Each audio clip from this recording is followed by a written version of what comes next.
Good morning, dear students. In the last class, we are discussing about the acidic character of dry HCl gas and HCl solution. Preparation of HCl gas. How can we prepare? We have to take the sodium chloride and add the dry sodium chloride, solid sodium chloride, and we can add the sulfuric acid H2SO4 to form HCl gas. HCl gas, dry HCl gas, and HCl solution is there. This experiment suggests that hydrogen ions in HCl are produced in the presence of water only. Hydrogen ions are produced in the presence of water only from the HCl. The separation of H plus ions from HCl molecules cannot occur in the absence of water. Already we are discussed. HCl plus H2O gives rise to H3O plus Cl minus. H3O plus is a hydronium ion. Okay. In the last class, up to here we are discussing. In the last class, we are using the one guard tube. What is the use of guard tube? Guard tube containing calcium chloride. Guard tube containing calcium chloride. If climate is very humid, you will have to pass the gas produced through a guard tube. That guard tube containing calcium chloride to dry the gas. What is the use of calcium chloride guard tube? To dry the gas. HCl. Any gas is there means if it is dry the gas. Up to here we are discussing. Okay, today I am going to discuss about when we are acid or base mixed to the water, what will happen? Okay, when water mixed with an acid or base, what will happen? So here, what is involved?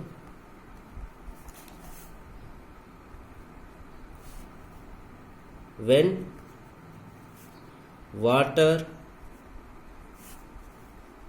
mixed with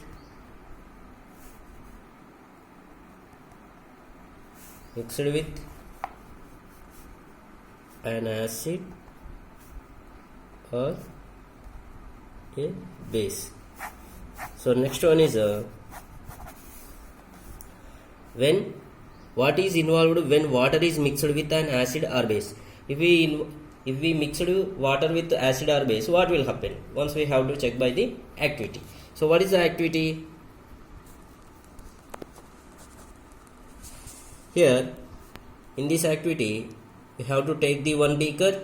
In that beaker first we have to take some water, 10 ml water.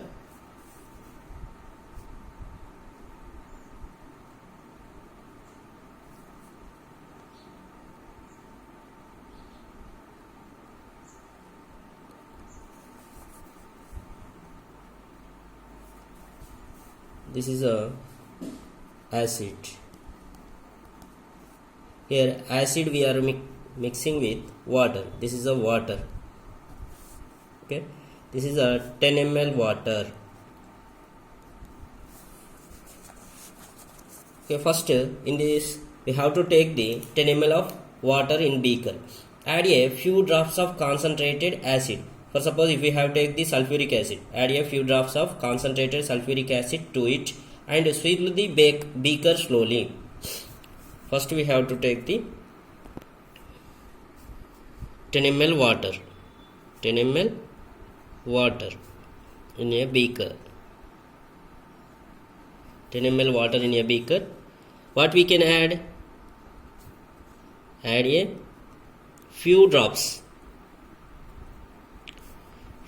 of concentrated acids, concentrated H2SO4 to it and swirl and stir the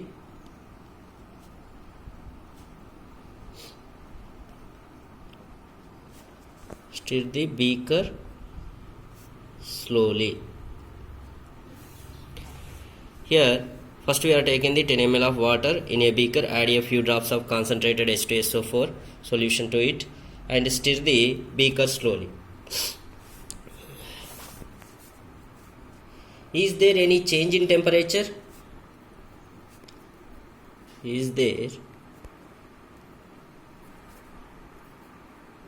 any change in temperature? Okay, when we are adding the concentrated H2SO4 to the water, what will happen? Temperature, beaker temperature will be changed or not? You can observe. And this is an exothermic or endothermic process. This is an exothermic or endothermic process. Repeat the activity with sodium hydroxide pellets and record your observations. Here, when we are adding the sulfuric acid to the beaker, what will happen? That sulfuric acid is adding to the drop wise to the water. That is a exothermic reaction. Here, what is the exothermic or what is the endothermic process? Exothermic means here when we are adding the acid to the water, it will be increase the temperature. That means temperature is evolved. It will be evolved the heat. Energy will be evolved. That is called exothermic reactions or exothermic process. If it is temperature is evolved means that is a exothermic reaction.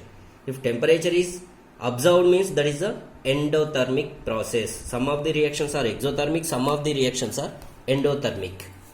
Okay. Here you can observe this is an exothermic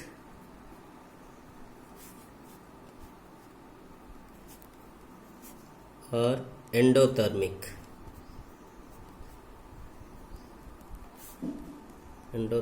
process.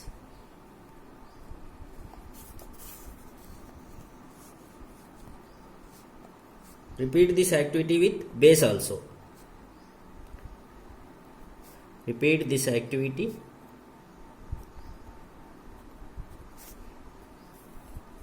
with NaOH, sodium hydroxide pellets. Sodium hydroxide pellets is a base. Sodium hydroxide is a base. And record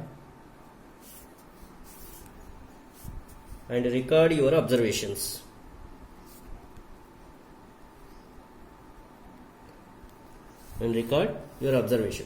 Okay, in the process, what will happen? The process of dissolving an acid or a base in a water is a highly exothermic one. It is the process of dissolving acid or base. You have to take the any acid or base. The process of dissolving an acid or base in water is a highly exothermic one. The acid must always be added slowly to water with constant stirring. Here water is there, here acid or base is there. If we add the acid or base to the water means it is a correct process. Or otherwise, if we add the water to the acid or base means what will happen? Okay, if water is added to a concentrated acid or base, the heat generated may cause the mixture to splash out and cause burns. The glass container may also break due to the excessive local heat. If we add the water to the acid or base means what will happen? The heat generated, more heat will be generated, may cause the mixture to splash out and cause the burns. It will be burst.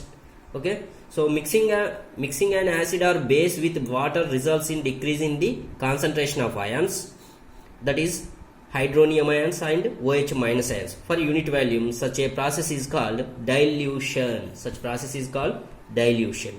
Okay, which process is correct? Acid or base add to the water is correct, or water to add to the acid or base correct? So acid or base add to the water is only correct. Why? Because here if water is added to the concentrated acid or base means what will happen? More heat will be generated. It causes the mixture to splash out and cause burns. If we add the water to the acid or base means that will be burst. Okay, the glass container may also break due to the excess of heating. That's why always you can add the acid or base, concentrated acid or base to the water by drop wise only.